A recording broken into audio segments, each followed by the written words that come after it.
काय दीपक साहेब नमस्कार. नमस्ते. आज 50% खरीप हंगाम जवळजवळ संपलेला आहे. 50% क्षेत्र आज अजून खरेदी लोकांची अजून बाकी आहे. नाही पण या आता सध्या 50% झाला, याच्यावर कशा जास्त जोर झाला? निश्चितच जवळजवळ 50% शेतकरी बांधवांची बियाणे खरेदी ही आवरलेली आहे.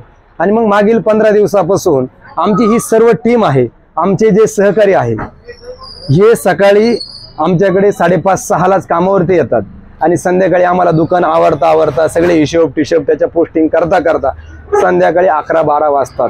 आणि मग ह्या लढाईच्या काळामध्ये हे सगळ्यांची जी साथ आम्हाला मिळाली, आमचे पप्पू शेठ असतील, साईनाथ भाऊ असतील, रोहन भाऊला काल 11 वाजले, अजिंक्य भाऊ असतील, आवेश भाऊ असतील, जय भाऊ असतील आणि सर्व टीम आमची सगळ्यांची वज्रमुठ जर बांधल्या गेली तर निश्चितच ह्या गर्दीला सामोरं जाण्याची जी ताकद आहे ती ताकद आमच्यात मिळून कमी वेळात करापर्यंत ह्या 15-20 दिवसाच्या खरीप हंगामाच्या सीझन मध्ये आम्ही पोहोचत आहोत. आणि खऱ्या अर्थानं तीच त्या भगवंताची, त्या पांडुरंगाची सेवा आहे. आपण आपल्या कामाप्रती दिलेले समर्पण आणि दिलेले सातत्य, त्या व्रतामध्ये जर सातत्य असेल, आज 2001 पासून आम्ही तेच काम वारंवार करत आहोत आणि त्याचं फळ साक्षात ह्या गर्दीमध्ये पांडुरंग पंढरपूर सोडून आज इथं ह्या फरचीवरती कमरेवर हात ठेवून उभा आम्ही पाहिलेला आहे.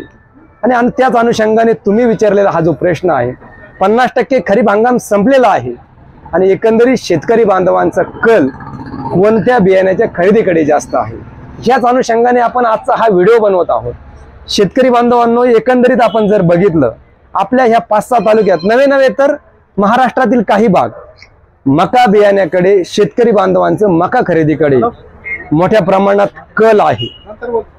मोठ्या प्रमाणात मक्याच्या लागवडी होताना दिसत आहे. आणि का नाही, 2400 रुपये जर हमी भाव जर सरकारने मका या पिकास दिलेला आहे आणि मक्याचा वापर सुद्धा मग तो अन्नधान्यात असेल, पशुखाद्यात असेल, कोंबडीच्या खाद्यात असेल, आणि आयुर्वेदमध्ये सुद्धा, पेट्रोलमध्ये इथेनॉल, सगळीकडे मक्याचा वापर मोठ्या प्रमाणात वाढत आहे. आणि निश्चितच जर सरकारने मक्याच्या निगडीत पदार्थ जर आयात केले नाही तर शेतकरी बांधवांना निश्चितच मक्याचे चांगले बाजारभाव मिळतील. आणि आपल्या विभागामध्ये भाऊ असे काही शेतकरी आहेत, तुमच्या गावात सुद्धा काही शेतकरी असे आहे, आपले सायगावचे काही शेतकरी असे आहे, कधी ड्रीपवरती मक्याच्या लागवडी करतात, 65, 70, 80 क्विंटल पर्यंत त्यांचेवाले या वर्षीचे टार्गेट त्यांनी सेट केलेले आहे. 50, 55, 60 क्विंटलचे सुद्धा आपल्याकडे काही शेतकरी आहे. मग अशा योग्य नियोजनातून जर आपण मका या शेतीकडे लक्ष दिलं तर निश्चितच ऊसाला एक उत्तम पर्याय 110 दिवसात येणारे जी पिकं आहे म्हणून मक्याकडे सध्या पाहायला जात आहे. परंतु विदर्भामध्ये तुरीचं आणि काही प्रमाणात कपाशीचं क्षेत्र कमी होताना आपल्याला दिसत आहे आणि सोयाबीन पुन्हा एकदा तिथं वाढलेले आहे. तर ह्या 50% खरेदी झालेल्या आज आपण याच्यावर असताना शेतकऱ्यांनी थोड्याफार प्रमाणात होईना कपाशीच्या लागवडी कराव्या. कपाशी पिकामध्ये मजुराची येणाऱ्या समस्येमुळे बऱ्याचशा शेतकऱ्यांनी कपाशी पिकाला फाटा दिलेला आहे. परंतु याचाच परिणाम म्हणून कपाशीला बाजारभाव बऱ्यापैकी मिळू शकतात. आणि कपाशी पिकामध्ये सुद्धा जर योग्य व्यवस्थापन असेल, 20-22 क्विंटलच्या वर उत्पादन घेणारे बरेचसे शेतकरी आहे. आता ज्यांना काहीच करायचं नाही ते मक्यात सुद्धा म्हणतात नाही 30 क्विंटलच्या वर जात नाही, 20-22 क्विंटलच्या वर जात नाही. कपाशीला म्हणतात 10-12 क्विंटलच्या वर जात नाही. आज आपल्या जे वखराच्या अंतरावर बाजऱ्या पेरणारे शेतकरी 25-25 क्विंटल बाजऱ्या काढणारे, उंदीरवाडी असतील, आंदरसुला असेल, तुमच्या बोगट्यात सुद्धा काही शेतकरी आहे. 18 इंचावरती सोयाबीन करणारे, 18 क्विंटल उत्पादन घेणारे सुद्धा आपल्याकडे शेतकरी आहेत. 9 क्विंटलवाले तर सरासरी भरपूर आहे, 8-9 क्विंटलवाले भरपूर आहे.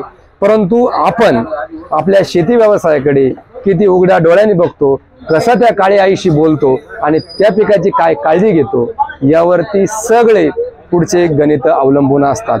मग आपण जे आता कपाशीच्या लागवडी करणार आहात, सोयाबीनच्या लागवडी करणार आहात किंवा मक्याच्या लागवडी करणार आहात, तुरीचं क्षेत्र बऱ्यापैकी वाढेल असं म्हणता तुरीचं क्षेत्र बऱ्यापैकी कमी होताना दिसत आहे. तर योग्य बियाण्याची निवड असेल, योग्य खताची निवड असेल, योग्य व्यवस्थापन असेल, मग ते तण नियंत्रण असेल, बीज प्रक्रिया असेल, कीड रोग नियंत्रण असेल, हे जर आपण केलं तर निश्चितच सर्व पिकांची, समजा माझ्याकडे 12 एकर क्षेत्र असेल तर 3 पिकांची आपण विभागणी करून जर लागवडी केल्या तर येणारा काळ निश्चित चांगला राहील असं मला वाटतं. पूर्ण एकच पिकाखाली सर्व क्षेत्र न करता पिकाच्या विभागण्या आपण कराव्या. आजही बऱ्याच ठिकाणी नामवंत कंपन्यांच्या बियाण्याची मक्यामध्ये मोठ्या प्रमाणात टंचाई जाणवत आहे, परंतु मौनगिरी कृषी दीपक कोपरगाव या ठिकाणी मक्याचे पहिले जे आघाडीचे 10 वाण आहे का ज्याची आज बाजारात मोठ्या प्रमाणात टंचाई सुरू आहे, ते सर्व वाण मौनगिरी कृषी दीपक या ठिकाणी उपलब्ध आहे. त्याची खरेदी आता त्यांनी केलेली आहे. तसेच सोयाबीन मध्ये सुद्धा जे पहिले प्रचलित 5-6 वाण आहे ते वाण मौनगिरी कृषी दीपक यांच्याकडे उपलब्ध आहे. कपाशीमध्ये सुद्धा सर्व नामांकित कंपनीचे बियाणं आपल्याकडे उपलब्ध आहे. तुरीचं बियाणं उपलब्ध आहे. निश्चितच आपण या सर्व बियाण्याची खरेदी करून योग्य बीज प्रक्रिया करून अधिक उत्पादनाकडे वाटचाल करावी. आणि हा जो खरीप हंगाम सुरू आहे या ज्या खरीप हंगामाला तमाम आमच्या सर्व शेतकरी बांधवांना खरीप हंगामाच्या खूप खूप शुभेच्छा.